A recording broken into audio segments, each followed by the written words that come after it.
dari Sembalun Lawang, dari Sembalun maupun dari luar Sembalun.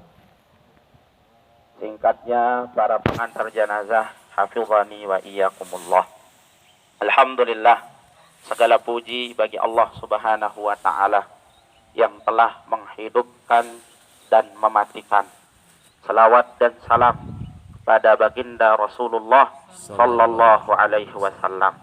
Semoga selalu tercurahkan juga kepada keluarga-keluarga beliau, sahabat-sahabat beliau, para tabi'in, para tabi'it tabi'in, dan kita semua selaku umat beliau.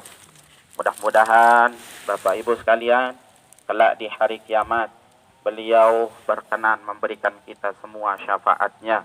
Amin. Allahumma amin. Pada sore hari ini, Bapak Ibu sekalian, kita bersyukur kepada Allah Subhanahu wa taala dalam keadaan berbuat baik, di mana pada sore hari ini sangat banyak amal kebaikan yang kita lakukan. Yang pertama, kita tahu orang yang mengikuti jenazah mulai dari disolatkan kemudian diiringi ke kubur akan mendapat pahala 2 qirat. Kemudian kita juga mendapatkan pahala dari pahala ziarah kubur. Kemudian kita juga mendapatkan pahala dari bisa bersilaturahim dengan saudara kita sesama kaum muslimin. Dan banyak lagi kebaikan-kebaikan yang kita dapatkan pada sore hari ini. Alhamdulillah wa syukurulillah. Al-Imam Al-Qurtubi rahimahullahu ta'ala, Bapak Ibu sekalian, dalam salah satu karya fenomenal beliau menyebutkan bahwa laisa lil qulubi anfa'u min ziyaratil kubur.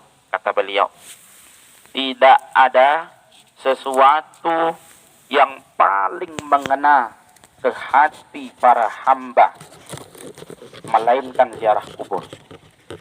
Bapak Ibu sekalian, apa yang pelinggih semua lakukan pada sore hari ini, pergi melayat kemudian sambil berziarah kubur, merupakan satu senjata yang sangat jitu untuk mengobati hati kita.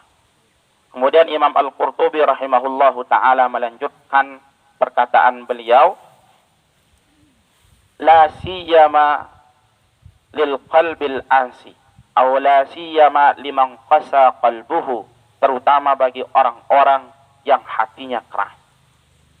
Jadi Bapak Ibu sekalian, kalau kita menjumpai, merasakan hati kita ini masih keras menerima kebaikan, masih keras menerima nasihat, masih bersikeras untuk beribadah kepada Allah Subhanahu wa taala, maka satu senjata yang paling ampuh ditawarkan kita oleh para ulama adalah dengan cara berziarah kubur.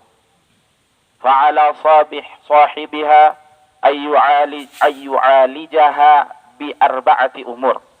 Bagi orang yang keras hatinya, kata Imam Al-Qurtubi, Bapak Ibu sekalian, hendaknya mengobatinya dengan 4 perkara. Di antaranya yang pertama tadi, berziarah kubur. Kemudian yang kedua, kata Imam Al-Qurtubi, iktsaru dzikril maut, memperbanyak mengingat kematian. Luwe tentang ingat kematian, Bapak Ibu sekalian. Alhamdulillah pada sore hari ini, selain kita mengingat kematian dengan mata kepala, kita bisa menyaksikan secara langsung bagaimana orang yang telah meninggal dunia itu ditaruh di dalam kuburnya. Kata Rasulullah, laisal khabaru kal mu'ayanah. Jadi berita itu tidak seperti akuratnya melihat secara langsung. Dari beda Bapak Ibu sekalian, kalau kita ngaji di masjid, di musola, bahas tentang kematian, beda keakuratannya barang langsung nyaksiang nikah. Beda gati. Makanya Rasulullah SAW mengatakan, laisal khabaru kal mu'ayanah. Jadi melihat secara langsung itu lebih akurat dibandingkan hanya mendengar informasi-informasi.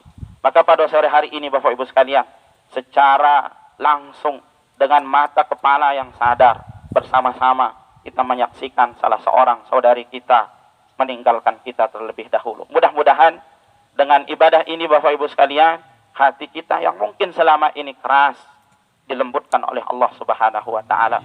Amin Allahumma amin.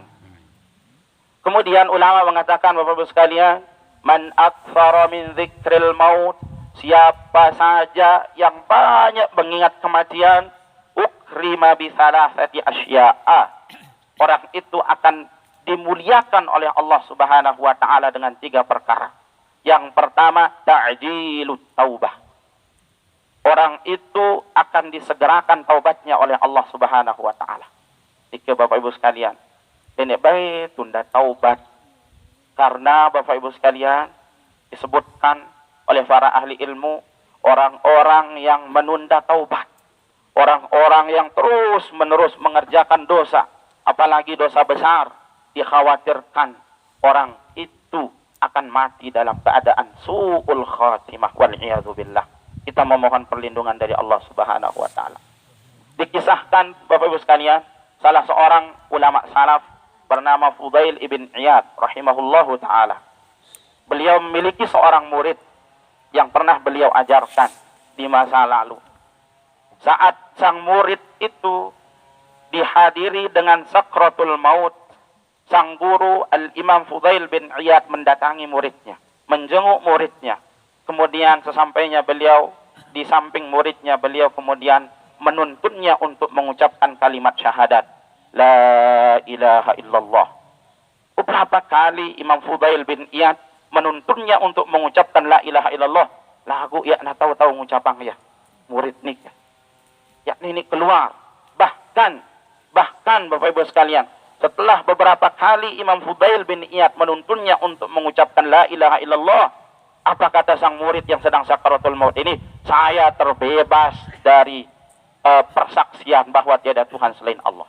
Ya, Bapak Ibu sekalian, ini ucapan yang ya Allah mengeluarkan seseorang dari Islam. Akhirnya mendengar ungkapan muridnya itu, Imam Fudail bin Iyad gemetar, leger ya Bapak Ibu sekalian, selir bulan awakna. Kemudian beliau menangis. Setelah itu kemudian beliau bertanya lagi kepada murid, wahai muridku, kenapa engkau tidak mampu mengucap ya muridnya mati dulu murid ini. Kemudian malamnya Imam Fudail bin Iyad bermimpi berjumpa dengan sang murid yang tadi su'ul khatimah ini.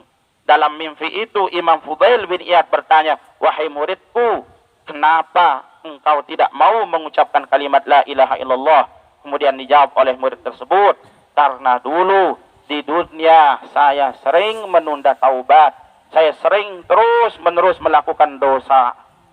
Di dunia saya sering menceritakan aib teman-teman saya. Saya selalu hasad kepada orang lain, selalu benci ke orang lain. Ini jawaban murid nih. Maka bahaya nih Bapak Ibu sekalian, terus menerus dalam keadaan dosa, dia temeli taubat, apalagi meremehkan. Jangan-jangan Bapak Ibu sekalian, dendek baik meremehkan aja. Mana-mana nalui dosa anta nih kesila, dendek macam-macam katwah, keduk pasarnya, dendek samping remeha, ada itu jamak-jamak, betawat pak tepelot, terkanggu. Atau hidup selo mati berdisku, nuka malik, oh bahaya nih kemalik. Jangan-jangan itu akan menjadi penyebab kematian kita menjadi kematian yang su'ul khatimah. Wal iyadu billah. Itu yang pertama.